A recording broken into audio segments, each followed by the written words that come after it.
Ada di sini yang gak doyan sama duit. Gua gak doyan sama duit, ya kan. Gua pokoknya gak bakalan jatuh lah dalam dosa keuangan. Saudaraku terkasih dalam Tuhan, saya mau kasih tahu, kejahatan terjadi bukan karena ada niat, tapi karena ada kesempatan, Bapak Ibu. Setuju gak? Mungkin kita gak doyan sama duit, Bapak Ibu. Tapi kalau kita senantiasa deket-deket dengan duit, kita deket-deket dengan duit, kita deket-deket dengan duit. Suatu hari kalau kita punya kebutuhan, Bapak Ibu, kita bisa jatuh dalam duit gak? Jatuh, Bapak Ibu. Halo? Gua mah kuat. Ya, lu gak perlu, gua mah kuat. Saudara, orang yang merasa dirinya kuat, itulah orang yang lemah. Makanya hari ini jangan pernah merasa diri kuat. Katakan sebelah kanan, sebelah kiri, jangan merasa dirimu kuat.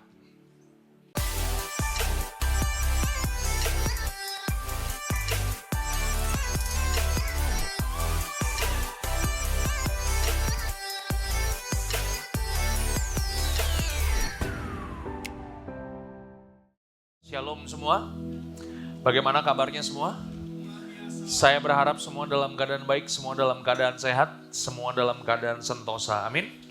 Ya, kita sudah masuk di bulan Mei ya Bapak Ibu ya, nggak berasa udah 5 bulan nih, masuk ke 5 bulan.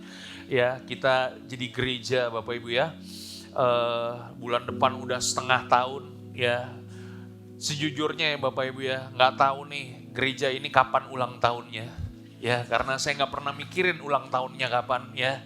Tapi kalau ngelihat dari wajah Bapak Ibu ya, seakan-akan gereja ini tidak pernah bertambah tua, selalu bertambah muda. Coba lihat samping kanan, samping kiri ya, tambah muda tiap hari ya kan. Tiap minggu, tiap bulan tambah muda. Nah di bulan Mei ini Bapak Ibu kita masuk tema yang baru ya. Kita temanya adalah winning over the sin ya, menang atas dosa. Ya, ada 2 hari terpenting dalam kehidupan kita ya. Yang pertama adalah hari di mana kita dilahirkan, dan hari yang kedua adalah hari di mana kita mengerti kenapa kita dilahirkan. Seperti lagu yang tadi barusan kita nyanyikan ya, Bapak Ibu Saudaraku terkasih dalam Tuhan, setiap kita punya panggilan masing-masing. Oleh sebab itu apapun panggilan kita, lakukanlah panggilan kita dengan sepenuh hati. Ya, mungkin hari ini kita gak hebat, gak masalah Bapak Ibu. Ya kan? Mungkin hari ini kita nggak jadi besar, itu pun tidak jadi masalah. Ya, kalau hari ini mungkin ada beberapa di antara kita, saya cuma ibu rumah tangga. Ya, hari ini saya mau kasih tahu bahwa jadilah seperti Eunike. Ya, Eunike ini adalah wanita yang biasa saja, tetapi dia melahirkan anak yang luar biasa.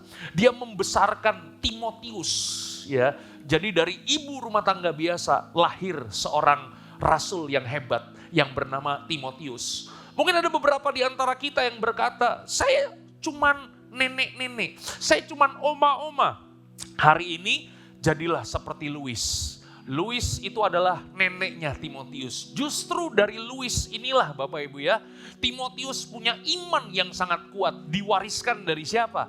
Diwariskan dari omanya yang bernama Louis, diwariskan dari ibunya yang bernama Eunike. Jadi apapun panggilan kita, percayalah kalau kita melakukannya dengan segenap hati, pasti akan membuahkan hasil yang luar biasa. Yang mengerti katakan amin. Ya, jadi hari ini kita akan belajar tentang menang atas dosa. Kenapa kita perlu belajar tentang hal ini? Alasan yang pertama, karena gereja hari-hari ini jarang berbicara tentang dosa. Alasan yang kedua, karena dosa itu bisa menjerat kehidupan kita dan membawa kehidupan kita kepada kebinasaan. Firman Tuhan berkata, pencuri datang hanya untuk mencuri, membunuh, dan membinasakan. Nah, pada pagi hari ini kita akan belajar dulu definisi tentang dosa. Apa yang dimaksud dengan dosa? Yang pertama adalah dosa itu bahasa aslinya dipakai kata hamartia. Bapak Ibu kelihatan ya?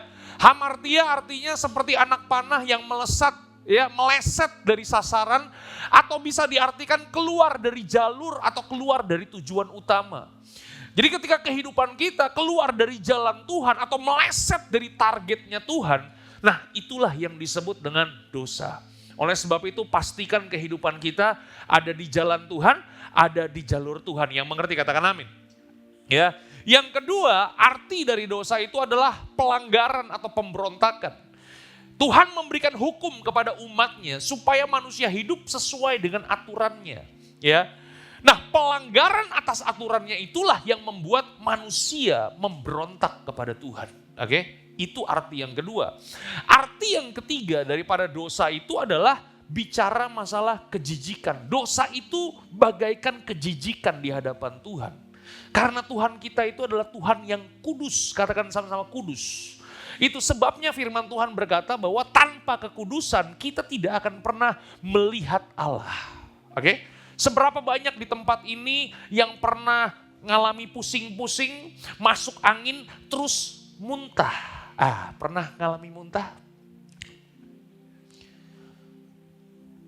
Oh, memang jemaat di tempat ini gak pernah muntah, ya kan? Gak pernah pusing, ya kan? Karena hidupnya terus naik dan bukan turun, jadi kepala dan bukan ekor. Ada amin ya? Ya, muntah, katakan muntah. Nah, kalau kita muntah, itu jijik gak? Itu kotor gak? Pertanyaan saya, seberapa banyak di antara kita yang kalau muntah, kemudian dijilat lagi? Hah? Ada yang melakukan itu, kalau ada yang melakukan itu ya kita undang ke depan, ya kita tumpang tangan dan baptis dengan bensin pastinya. Kenapa? Karena itu kejijikan, yang mengerti katakan amin. Kita nggak akan pernah mungkin menjilat kita punya muntahan kita sendiri, betul gak sih?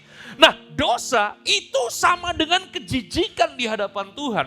Kalau muntah yang kotor aja, sekalipun itu muntahan kita sendiri, kita nggak akan pernah menjilatnya kembali. Yang mengerti katakan amin. Kenapa dosa kita jilat lagi, kita lakukan lagi? Harusnya kita memandang dosa sebagai kejijikan, sebagai muntahan yang gak akan pernah kita jilat lagi. Yang mengerti katakan haleluya. Ya, jadi dosa itu adalah kejijikan di hadapan Tuhan. Nah, hari ini kita akan membahas ya seorang tokoh yang sangat terkenal di dalam Alkitab, namanya Simson. Yang benar Simpson atau Samson? Hah? Kalau Samson itu Benyamin S. Iya kan? Kekuatannya bukan di rambut, kekuatannya di bulu ketek. Iya kan? Itu Samson Betawi, ya kan? Yang kita mau bahas hari ini adalah Simpson. Ya, Bapak Ibu Saudaraku terkasih dalam Tuhan, Simpson punya tujuan hidup. Dan apa tujuan hidup Simpson? Karena Simpson ini seharusnya tidak ada, karena Alkitab berkata bahwa ibunya mandul, Bapak Ibu. Tapi Tuhan punya kehendak. Sekalipun ibunya Simpson mandul, Tuhan memberikan Simpson kepada ibunya. Dan Tuhan menetapkan Simpson menjadi seorang nasir Allah. Tujuannya untuk apa? Tujuannya adalah untuk membebaskan bangsa Israel dari penindasan bangsa Filistin. Simpson mendapatkan panggilan istimewa, menjadi seorang pemimpin, diperlengkapi juga dengan kekuatan yang luar biasa. Jadi Simpson ini adalah paket komplit, bukan paket hemat. Paket apa? Paket komplit, ya.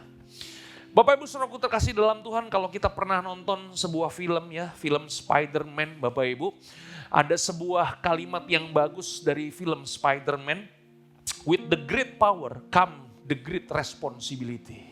Ya, dengan dimilikinya kekuatan yang besar, maka akan diiringi dengan tanggung jawab yang besar. Itu diucapkan oleh pamannya Dieter Parker yang bernama Ben Parker. Saudara ketawa, saudara kayaknya agak melecehkan. Ya, saudaraku terkasih dalam Tuhan, with the great power come the great responsible. Ya, dengan kekuatan yang besar harus disertai dengan tanggung jawab yang besar. Nah, Bapak Ibu Saudaraku terkasih dalam Tuhan, Simpson diberikan kekuatan yang sangat besar. Dan dengan kekuatannya itu, dia membebaskan bangsa Israel dari tangan penindasan Filistin. Harusnya. Tapi kenyataannya yang dilakukan oleh Simpson, ada 4 pasal dalam kitab Hakim-Hakim. Tidak ada satupun ayat yang menulis Simpson menggunakan kekuatannya untuk kepentingan Tuhan. Tidak ada ayatnya di dalam kitab Hakim-Hakim yang menceritakan tentang Simpson. Simpson membela kepentingan bangsa Israel. Dan malah sebaliknya, dia menggunakan kekuatannya untuk egonya sendiri. Hanya untuk amarahnya, untuk melampiaskan nafsunya. Bukan untuk kepentingan Tuhan dan bukan untuk kepentingan bangsa Israel. Dia gunakan kekuatannya untuk kepentingannya sendiri. Dan kalau kita baca di dalam kitab Hakim-Hakim, ending kisah Simson sungguh menyedihkan. Seseorang yang punya banyak kekuatan, banyak karunia, banyak potensi, mati dengan sangat mengenaskan, namanya Simson. Harusnya dengan kekuatannya seperti itu bisa membawa bangsa Israel kepada puncak kejayaan. Tapi kenyataannya tidak sama sekali. Bahkan di akhir hidupnya kekuatannya hilang karena digoda oleh Delilah. Simson ditangkap dan matanya dicungkil, Bapak Ibu Saudaraku terkasih dalam Tuhan. Dijadikan seorang budak untuk mendorong tempat penggilingan. Dan kalau di Filistin ada event-event besar, sengaja Simson dihadirkan untuk menjadi bahan lawakan, bahan tertawaan. Jadi Bapak Ibu bisa bayangkan orang yang paling kuat di Israel, orang yang paling ditakuti di Israel, sekarang hanya jadi bahan tertawaan. Ini sangat mengenaskan dan Simson mati dengan cara yang mengenaskan. Saya mau kasih tahu, sekalipun Tuhan memberikan kesempatan yang kedua buat Simson, tetapi Simson mati bersama-sama dengan orang Filistin. Hari ini Bapak Ibu Saudaraku terkasih dalam Tuhan, jangan sampai kita diperlengkapi Tuhan dengan karunia yang luar biasa, dengan kesempatan yang luar biasa, dengan jabatan yang luar biasa, mungkin dengan bisnis yang luar biasa, dengan penghasilan yang luar biasa, dengan materi yang luar biasa, tapi kemudian kita mati dengan tidak menjadi siapa-siapa. Oleh sebab itu hari ini kita mau belajar kenapa Simson mati dengan sia-sia. Dan kita mau belajar dari kejatuhan Simson. Yang mau belajar katakan amin. Bapak Ibu Saudaraku terkasih dalam Tuhan, orang bodoh adalah orang yang tidak bisa belajar dari kesalahannya. Orang yang cerdas adalah orang yang belajar dari kesalahannya. Tapi orang yang berhikmat adalah orang yang tidak perlu jatuh karena dia bisa belajar dari kesalahan orang lain. Yang mengerti katakan amin. Orang yang bodoh Bapak Ibu, ya kan? Satu hari dia jalan kejeblos Bapak Ibu.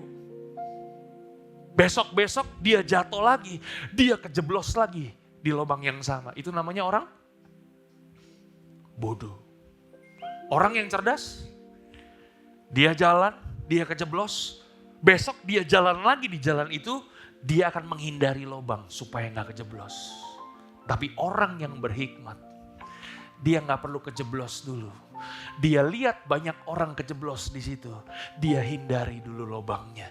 Yang mengerti katakan amin. Nah saya berharap pada siang hari ini, biar kisah Simson harusnya membuat kita menjadi orang-orang yang berhikmat. Sehingga kita nggak perlu jatuh di lubang yang sama. Katakan sebelah kanan, sebelah kiri. Mari kita belajar dari si Simson ini. Siap belajar? Hakim-Hakim 14 ayat yang pertama sampai dengan ayat yang keempat. Firman Tuhan katakan apa? Kita baca bergantian. Bapak Ibu kelihatan semua? Kalau kelihatan kalau nggak kelihatan berarti Bapak Ibu perlu kacamata yang lebih tebal lagi. Oke? Kita baca ayat yang pertama. Saya ayat yang pertama, Bapak Ibu ayat yang kedua, dan kita berakhir ayat yang keempat. Yang mengerti katakan amin. Ya, Simson pergi ke Timna dan di situ ia melihat seorang gadis Filistin. Ayat yang kedua, 1, 2, 3.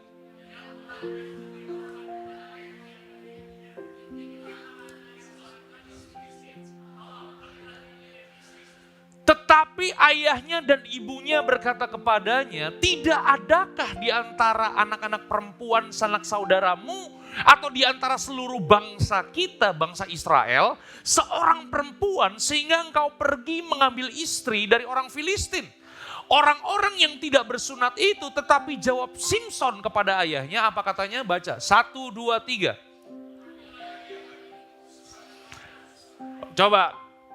Pakai suara yang keras ya, tulisan yang warna hitam. Sekali lagi, 1, 2, 3. Ambillah dia bagiku sebab dia kusukai. Ayat yang keempat, 1, 2, 3. Tetapi ayahnya dan ibunya tidak tahu bahwa hal itu daripada Tuhan asalnya. Sebab memang Simson harus mencari gara-gara terhadap orang Filistin, karena pada masa itu orang Filistin menguasai orang Israel. Bapak Ibu Saudaraku terkasih dalam Tuhan, yang perlu kita pahami adalah bahwa di zaman itu bangsa Israel itu memang tidak boleh bergaul dengan bangsa-bangsa lain supaya bangsa Israel tidak menjadi sama dengan mereka. Bahkan ayah dan ibunya Simson sudah memberikan nasihat kepada Simson, ya kan?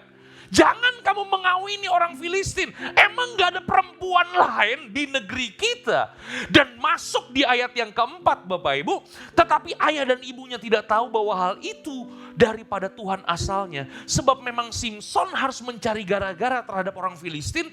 Karena memang pada masa itu orang Filistin menguasai orang Israel. Bapak Ibu Saudaraku terkasih dalam Tuhan. Kalau kita membaca ayat yang keempat dalam tanda kutip Bapak Ibu. Seakan-akan Simson ya menikah dengan orang Filistin itu gara-gara Tuhan. Seakan-akan ini salahnya Tuhan, ya. Karena Simson harus mencari gara-gara kepada orang Filistin. Nah, hari ini saya mau luruskan hal ini bahwa Tuhan itu senantiasa berpegang kepada firman-Nya. Tuhan itu senantiasa berpegang pada ketetapannya, kepada hukumnya, dan Tuhan tidak pernah kompromi dengan firman-Nya. Yakobus 3 Yakobus 1 ayat yang ke-13, firman Tuhan katakan apa? Apabila seseorang dicobai, janganlah ia berkata pencobaan ini datang dari Allah. Sebab Allah tidak dapat dicobai oleh yang jahat dan ia sendiri tidak mencobai siapapun. Ayat yang ke-14, tetapi tiap-tiap orang dicobai oleh keinginannya sendiri. Karena ia diseret dan dipikat olehnya. Bapak Ibu Saudaraku terkasih dalam Tuhan, jadi awalnya Bapak Ibu, Simson itu memang sudah jatuh cinta. Simson itu udah kepincut dengan gadis Filistin. Jadi kalau kita membaca ayat firman Tuhan ini dengan teliti, maka kita akan tahu bahwa memang hatinya Simson udah condong ke orang Filistin Bapak Ibu. Saya nggak tahu Bapak Ibu, apakah gadis Filistin itu lebih cantik daripada perempuan Israel? Apakah orang Filistin, gadis Filistin lebih seksi? Saya tidak tahu Bapak Ibu. Tapi yang saya tahu, yang namanya perempuan Israel, menurut para traveler, wanita Israel itu yang paling cantik di dunia ini. Kalau cowok paling ganteng di dunia ini. Iya kan? Itu kalau Israel murni. Kalau campuran, Cina, Yahudi lebih ganteng lagi. Katakan sebelah kanan, sebelah kiri. Namanya Cihui. Cina, Yahudi. Bapak Ibu Saudaraku terkasih dalam Tuhan. Hatinya Simson ini udah condong kepada orang Filistin. Bahkan sudah diberitahu, udah dinasehati sama orang tuanya. Tidak adakah di antara kita yang engkau sukai? Tidak adakah di antara kita, di bangsa kita, wanita atau perempuan yang engkau sukai? Dan masalahnya adalah Simson senantiasa berkeras hati untuk menetapkan pilihannya kepada orang Filistin, Bapak Ibu. Halo? Bapak Ibu Saudaraku terkasih dalam Tuhan, saya mau kasih tahu, kalau kita terus senantiasa berkeras hati, maka ada kalanya Tuhan akan membiarkan kita jatuh dalam dosa. Halo? Kalau kita senantiasa berkeras hati, kita udah dibilangin sama orang tua kita udah dinasehatin sama temen di friend kita, bahkan pendeta kita udah kasih tahu berulang-ulang kali, tapi kita terus mengeraskan hati kita untuk melakukan jalan yang salah. Saya mau kasih tahu, pada akhirnya Tuhan akan membiarkan kita jatuh tergeletak di dalam kesalahan dan dosa kita. Halo? Bahkan saya pernah membahasnya di Daily Devotion. Setiap hari Senin sampai Jumat jam 5.30 pagi. Saya pernah membahas tentang tulah Bapak Ibu. Ya kan? Ya, kalau kita membaca tentang tulah, ada sebuah ayat yang berkata, Tuhan mengeraskan hati Firaun. Halo? Waktu kita baca itu ayat, Tuhan mengeraskan hati Firaun.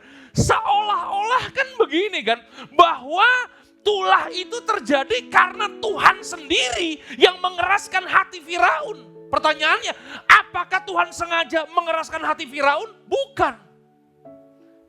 Kalau Bapak Ibu baca, dari tulah pertama sampai tulah kelima Bapak Ibu, itu Firaun sendiri yang mengeraskan hatinya.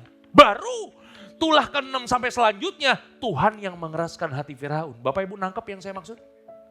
Artinya begini, karena Firaun awalnya sudah mengeraskan hatinya terlebih dahulu.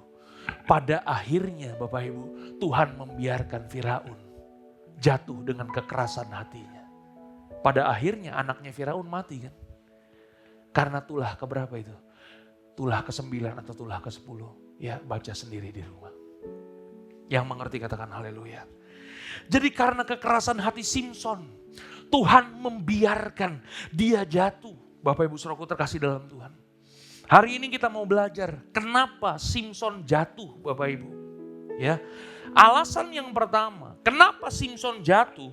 Karena begini, karena Simson hidup menurut apa yang dia suka. Bapak Ibu Saudaraku terkasih dalam Tuhan, kerohanian kanak-kanak adalah soal apa yang kita suka. Yang mengerti katakan amin. Ya, anak-anak itu nggak pernah mikir akibat Bapak Ibu.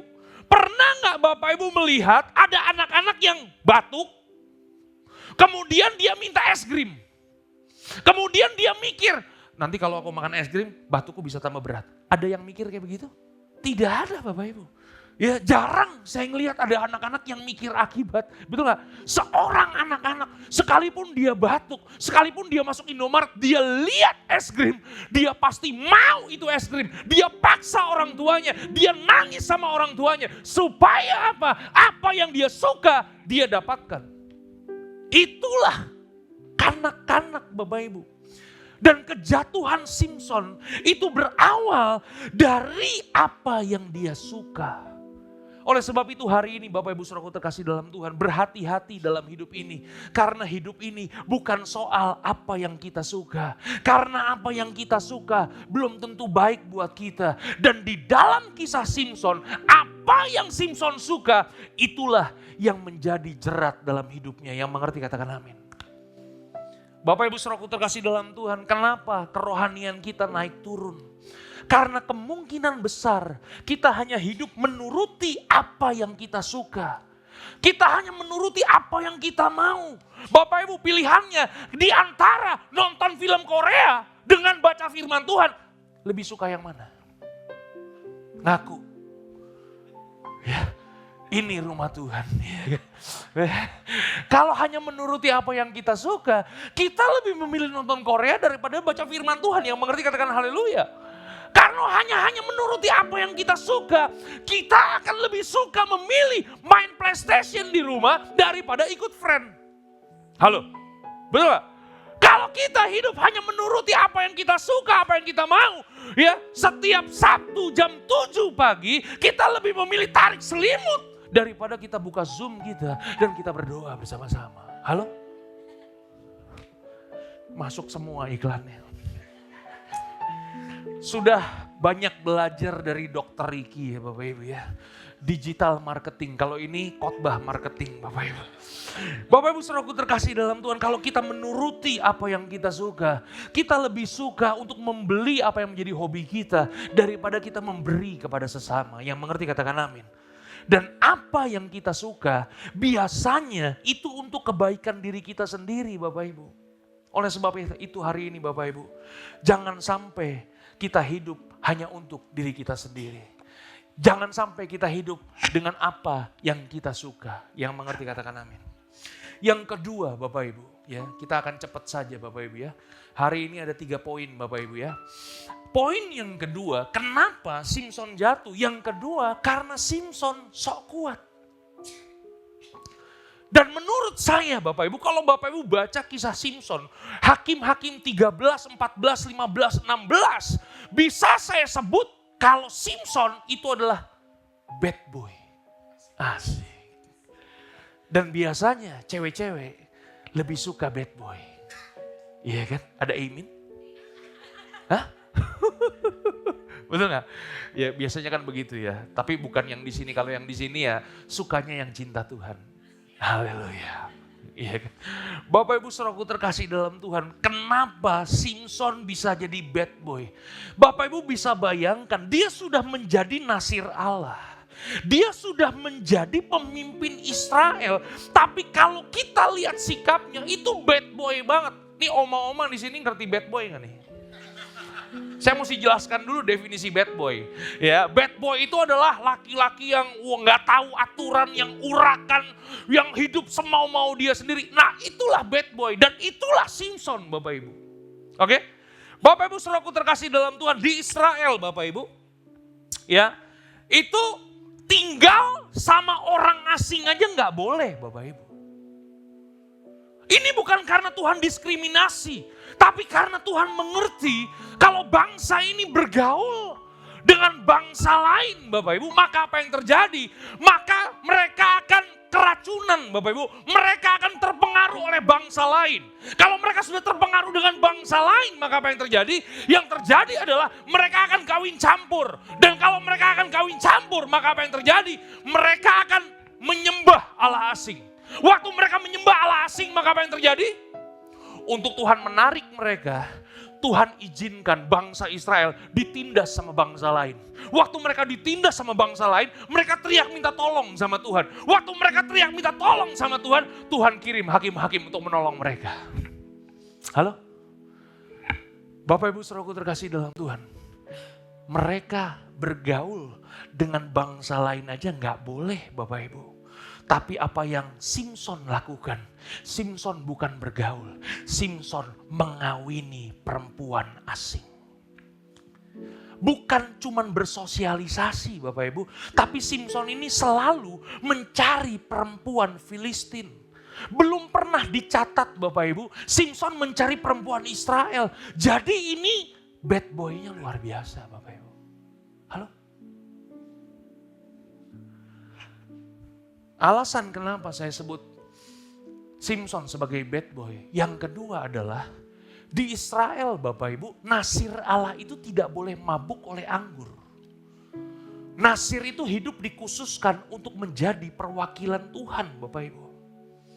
Bahkan tercatat di dalam hukum bangsa Israel dalam Bilangan 6 ayat yang kedua sampai dengan ayat yang keempat, firman Tuhan katakan apa? Firman Tuhan katakan begini, berbicaralah kepada orang Israel dan katakanlah kepada mereka, apabila seseorang laki-laki atau perempuan mengucapkan nasar khusus, yakni, klik sekali lagi, ya, yakni nasar orang nasir untuk mengkhususkan dirinya bagi Tuhan. Jadi seorang nasir adalah orang yang mengkhususkan dirinya bagi Tuhan. Ayat yang ketiga, maka haruslah ia menjauhkan dirinya dari anggur dan minuman yang memabukkan. Jangan meminum cuka anggur atau cuka minuman yang memabukkan. Dan jangan meminum sesuatu minuman yang dibuat oleh buah anggur. Dan jangan memakan buah anggur baik yang segar maupun yang kering. Bapak Ibu bayangin, minum anggur aja gak boleh. Makan buahnya aja gak boleh. Cukanya aja gak boleh. Bahkan bijinya aja gak boleh Bapak Ibu. Selama waktu kenasirannya, janganlah ia memakan sesuatu apapun yang berasal dari pohon anggur. Dari bijinya sampai kepada pucuk rantingnya. Simson udah tahu peraturannya. Nasir itu tidak boleh menyentuh anggur Bapak Ibu. Aturannya udah jelas banget Bapak Ibu. Semua yang berhubungan dengan anggur tidak boleh. Kenapa? Karena kalau seseorang minum banyak anggur nanti mabok Bapak Ibu. Dan orang yang mabok biasanya ngomongnya ngaco. Halo? Ada di sini yang sudah pernah baca firman Tuhan dari Kejadian sampai Wahyu? Ada, ya kan? Saya mau nanya, yang udah pernah selesai baca firman Tuhan dari Kejadian sampai Wahyu, kalau dikasih anggur mabok, apakah yang keluar dari mulutnya firman Tuhan? Teng, teng, teng. Drunken master langsung jadi. Yang mengerti katakan amin. Ya kan? Bahkan pendeta pun Bapak Ibu yang belajar firman Tuhan. Kalau mabok gak mungkin firman Tuhan yang keluar. Pasti ngomongnya ngaco. Yang mengerti katakan haleluya. Nah seorang nasir Allah tidak boleh mabuk, tidak boleh minum anggur. Dan itu sudah diketahui sama Simson. Tapi dalam Hakim-Hakim 16 ayat yang keempat, firman Tuhan katakan apa? Klik sekali lagi, kita baca sama-sama Hakim-Hakim. Ya, kita baca 1, 2, 3. Sesudah itu Simson jatuh cinta kepada seorang perempuan dari lembah Sorek yang namanya Delilah. Katakan sama-sama lembah Sorek. Bapak Ibu yang belum pernah lihat lembah Sorek, hari ini Bapak Ibu diberikan kesempatan untuk melihat lembahnya. Ya, dari gambar dulu, lihat dengan iman. Satu hari nanti sampai ke sana Bapak Ibu, ya kan? Yang mengerti katakan haleluya. Nah, lembah Sorek ini apa sih? Saya sudah mempelajarinya dan saya sudah melihat di ensiklopedia Alkitab bahwa lembah Sorek ini adalah sebuah lembah di mana banyak pohon anggurnya. Dan industri anggur terbesar di zaman itu adanya di mana? Di lembah Sorek. Jadi Bapak Ibu bisa bayangkan, Simson tahu dia nasir Allah. Dan nasir Allah, jangankan buahnya, bijinya aja gak boleh. Yang mengerti katakan amin. Dia gak boleh, bijinya aja gak boleh. Apa yang Simson lakukan? Dia pergi ke lembah. Ke sarang anggur Bapak Ibu. Ini bad boy-nya luar biasa Bapak Ibu. Yang mengerti katakan amin. Dia dilarang bukannya mematuhi larangan, diatur bukannya memenuhi peraturan, dia malah datang ke sarangnya Bapak Ibu. Dan waktu dia datang ke lembah Sorek, dia datang ke tempat yang banyak anggurnya. Dia datang ke industri pembuatan anggur terbesar di zaman itu. Disitulah dia berjumpa dengan seorang wanita yang pada akhirnya menghancurkan hidupnya. Yang namanya siapa? Delilah Bapak Ibu. Halo?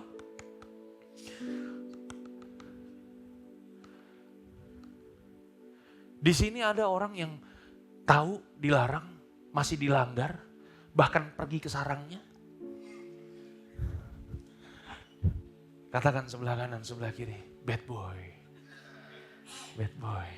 Bukan Batman Bapak Ibu ya, kalau Batman itu superhero. Bapak Ibu saudaraku terkasih dalam Tuhan, saya mau kasih tahu pada hari ini bahwa kita gak bisa deket-deket dengan dosa tanpa berbuat dosa. Halo? Kita gak bisa berpikir kita nyerempet-nyerempet dosa, kemudian kita akan kuat, gak akan jatuh dalam dosa. Jangan pernah berpikir seperti itu Bapak Ibu. Halo? Simson merasa dirinya kuat. Dan pada akhirnya dia jatuh juga. Sekuat-kuatnya kita, kalau kita dekat-dekat dengan dosa, akhirnya akan jatuh juga Bapak Ibu. Sehebat-hebatnya tupai melompat, ada tuh. Ada kan itu, apa namanya? Peribahasanya, sehebat-hebatnya tupai melompat, akhirnya apa? Oh gitu ya. Jatuh juga Bapak Ibu. Ya, di sini ada yang suka masak ibu-ibu? Motong-motong, ngiris-ngiris, ada? Di sini ada nggak yang kemudian pernah motong, pernah ngiris, nggak pernah keiris pakai pisau tangannya? Pernah? Pernah?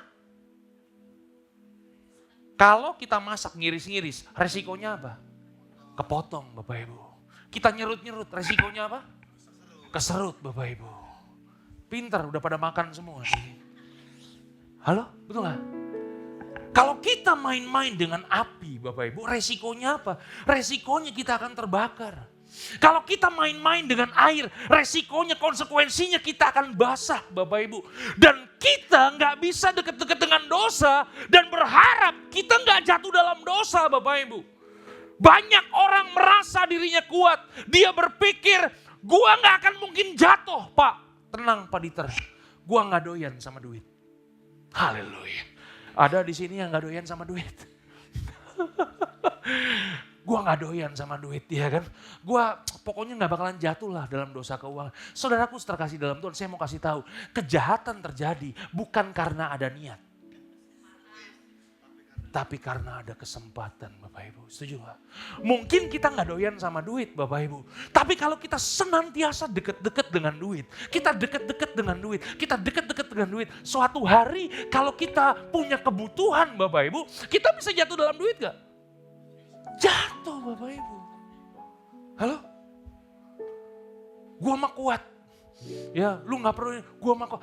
Saudara, orang yang merasa dirinya kuat, itulah orang yang lemah. Makanya hari ini, jangan pernah merasa diri kuat. Katakan sebelah kanan, sebelah kiri, jangan merasa dirimu kuat. Ya. Betul gak? Dosa itu bukan untuk didekati Bapak Ibu. Dosa itu harus selalu dijauhi. Dan Simpson ini kelemahannya adalah wanita. Dan kelemahannya bukan wanita oma-oma tentunya. Ya. Wanita cantik Bapak Ibu ya kan. Dan masalahnya dia selalu dekat-dekat dengan wanita yang seperti itu. Dan pada akhirnya jatuh juga Bapak Ibu.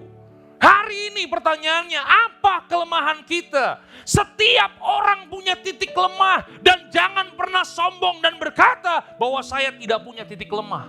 Semua kita punya titik lemah Bapak Ibu. Halo? Makanya jangan deket-deket dengan dosa.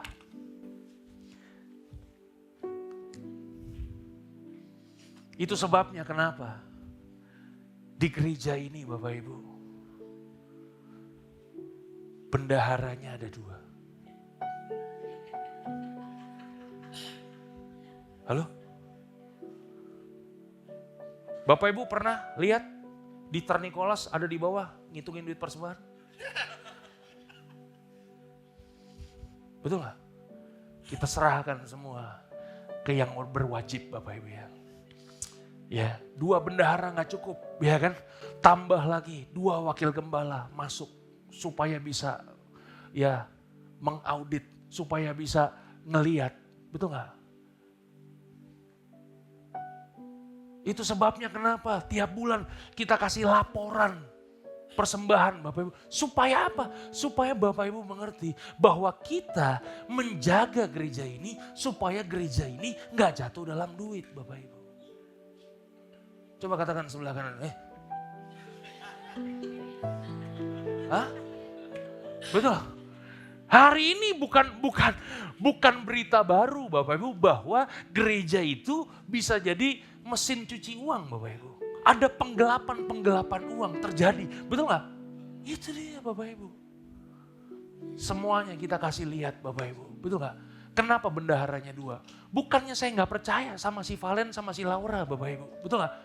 Karena kita juga mau menjaga mereka kan Bapak Ibu. Bapak Ibu bisa bayangkan kalau bendaharanya cuma 1. Dia yang ngitung, dia yang masukin, dia semua dia Bapak Ibu. Itu kan sama dengan kita mencobai mereka kan. Itu sebabnya 2 orang lebih bagus daripada sendirian Bapak Ibu. Yang mengerti katakan haleluya. Kita jaga Bapak Ibu saudaraku terkasih dalam Tuhan. Ya, karena iblis itu akan selalu menyerang titik lemah kita. Iblis itu gak akan menyerang titik terkuat kita. Iblis tahu titik lemah kita dan dia akan serang di titik lemah kita Bapak Ibu. Kelemahan kita uang, iblis akan hajar terus kita di keuangan Bapak Ibu. Halo? Pernah lihat orang tinju? Gak pernah ya? Ya minimal kasih kode lah Bapak Ibu, jangan diam-diam aja. Pernah lihat orang tinju? Saudara kalau orang tinju, nih lawannya begitu ditinju, pelipisnya sebelah kiri keluar darah. Ditinju back keluar darah. Pertanyaannya, apakah petinju dia akan, wah yang kiri udah berdarah, gue sekarang pukul yang kanan biar seimbang. Pernah lihat petinju kayak begitu? Katakan sebelah kanan sebelah kiri, itu petinju blow on. Betul gak? Kalau lawannya pelipis sebelah kirinya udah keluar darah, maka apa yang harus petinju lakukan? Serang terus pelipis sebelah kirinya, hantam terus Bapak Ibu. Jangan kasih ampun sampai hancur pelipisnya. Baru bisa dikalahkan. Setuju? Nah, iblis menyerang kita di titik kelemahan kita. Itulah konsentrasi iblis menghancurkan hidup kita. Ada amin?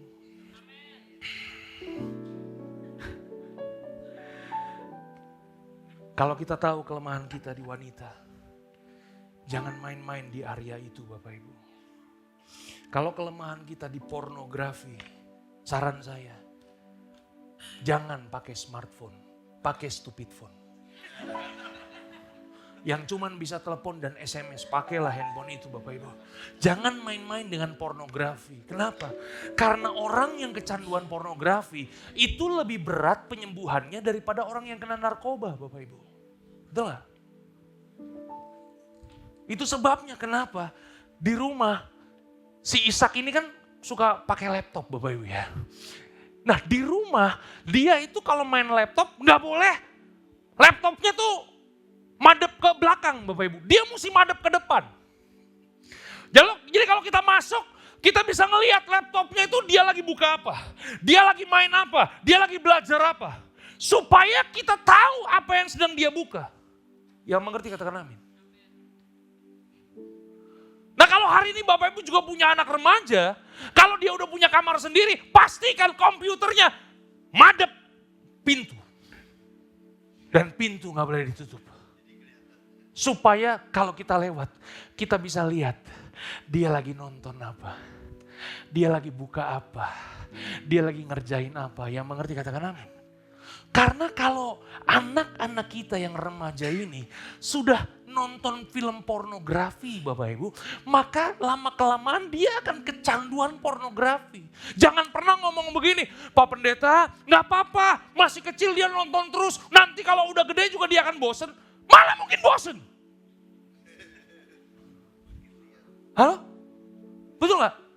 Justru kita bantu anak kita supaya kita jaga anak kita. Supaya nanti kalau dia udah dewasa, dia udah lepas dari pengawasan kita, dia bisa menjaga hidupnya dengan baik. Yang mengerti katakan amin. Ya, apa titik lemah kita? Kalau hari ini titik lemah kita ada di jabatan, hati-hati dengan kelemahan kita Bapak Ibu. Ya, nggak perlu mencalonkan diri kalau kita tahu itu titik lemah kita. Intinya adalah tidak ada orang yang kebal dengan dosa. Bapak Ibu tahu Daud? Apa kurangnya Daud? The man of worship. Kata-katanya Daud di kitab Mazmur kan luar biasa kan, betul gak? Saya sebelum ada rumah harmoni nih Bapak Ibu ya, gini-gini Bapak Ibu, ya lumayan juga Bapak Ibu ya. Ya, mengelalang buana dari satu mimbar ke mimbar gereja yang lain. Saya ketemu dengan banyak worship leader yang kata-katanya hebat-hebat Bapak Ibu. Betul gak? Tapi saya belum pernah ketemu kata-kata yang model Daud begini. Daud tuh hatinya luar biasa. Tapi saya mau nanya, Daud jatuh juga gak dalam dosa? Tidak ada yang kebal dengan dosa Bapak Ibu. Jangan sampai karunia kita, potensi, kesempatan yang luar biasa dalam hidup kita hilang hanya gara-gara kita tidak bisa menguasai diri kita. Ada amin? Yang ketiga, yang terakhir. Yang terakhir nih memberikan penghiburan kepada kita. Udah mau selesai Bapak Ibu ya.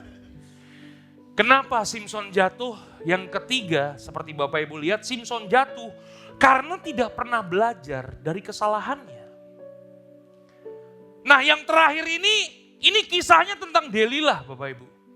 Jadi intinya adalah Delilah ingin tahu rahasia kekuatan Simson itu asalnya dari mana. Karena Delilah itu dibayar dengan uang yang sangat banyak oleh orang Filistin. Supaya Delilah itu cari tahu kekuatan Simson itu asalnya dari mana. Dan kalau kita membaca kisah tentang Simson ini Bapak Ibu, bodohnya Simson luar biasa. Waktu saya baca kisah ini Bapak Ibu ya, saya hampir hipertensi dan darah tinggi. Karena baca kisah Simson.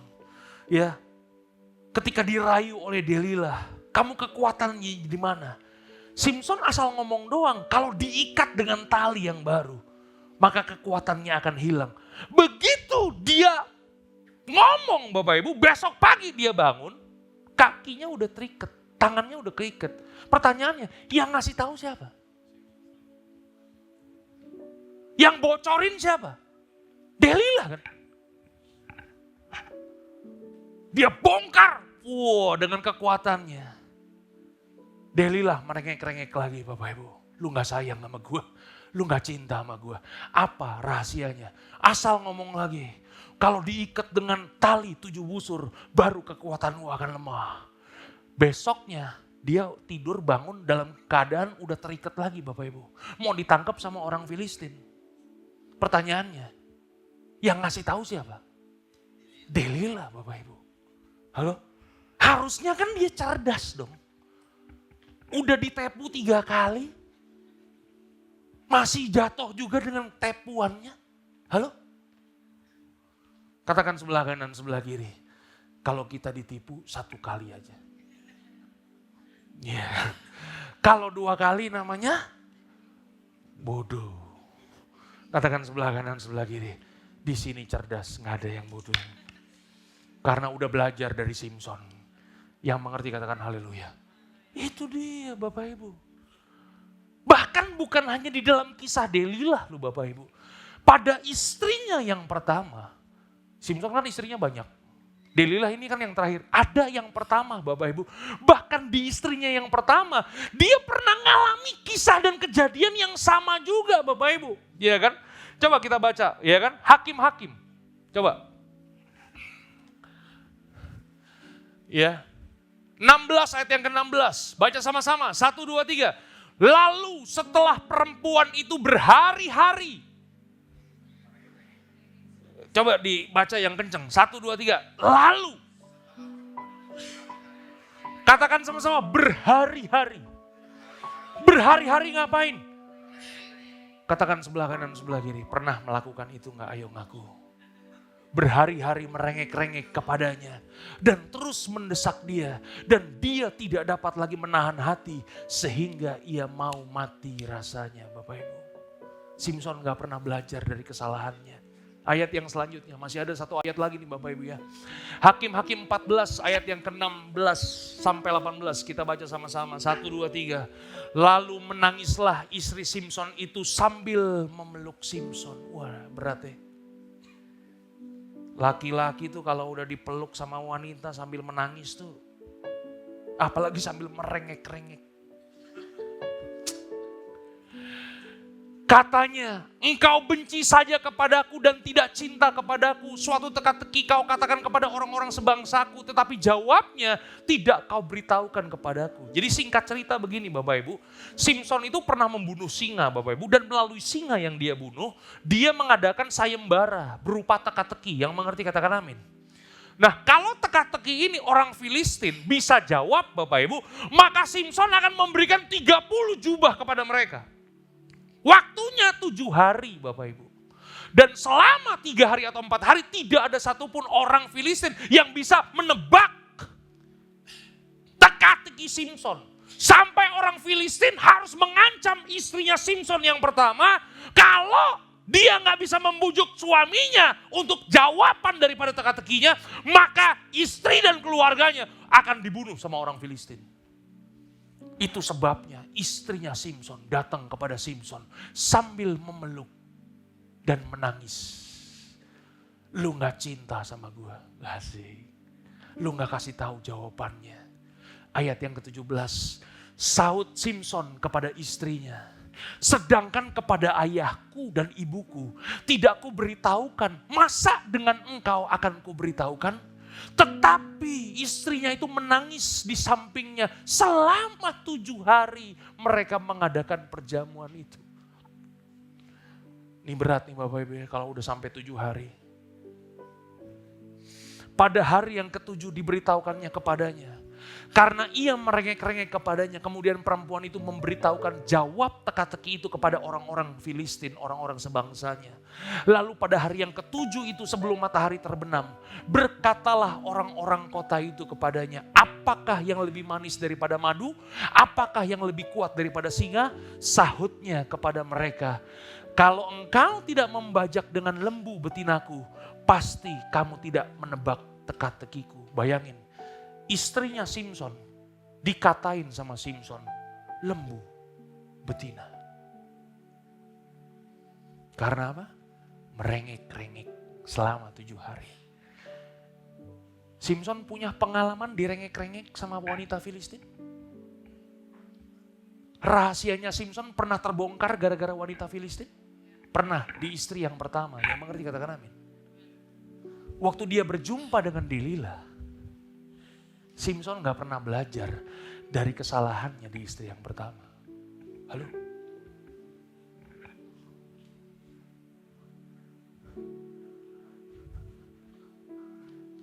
Gak ada yang sempurna Bapak Ibu. Semua kita pernah jatuh dalam dosa. Betul gak?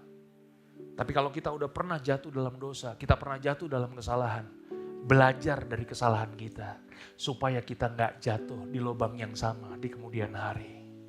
Halo? Yang terakhir, klik sekali lagi. Pesan apa yang kita bisa pelajari dari Simson? Pesannya adalah, rencana Tuhan itu sempurna buat kita. Rencananya itu luar biasa dalam hidup kita. Jangan sampai rencana Tuhan yang indah dalam hidup kita itu hilang. Karena kita tidak berhati-hati. Karena kita hidup hanya dengan apa yang kita suka. Jangan sampai rencana Tuhan yang indah hanya karena kita merasa diri kita kuat. Jangan sampai rencana Tuhan yang indah dalam hidup kita hilang karena kebodohan kita. Saya berharap Bapak Ibu diberkati dengan firman Tuhan pada pagi hari ini. Menanglah atas dosa, karena Tuhan menyertai kita semua. Tuhan Yesus memberkati Bapak Ibu sampai keturunan ke-7 dan ke-8. Tuhan memberkati. Haleluya.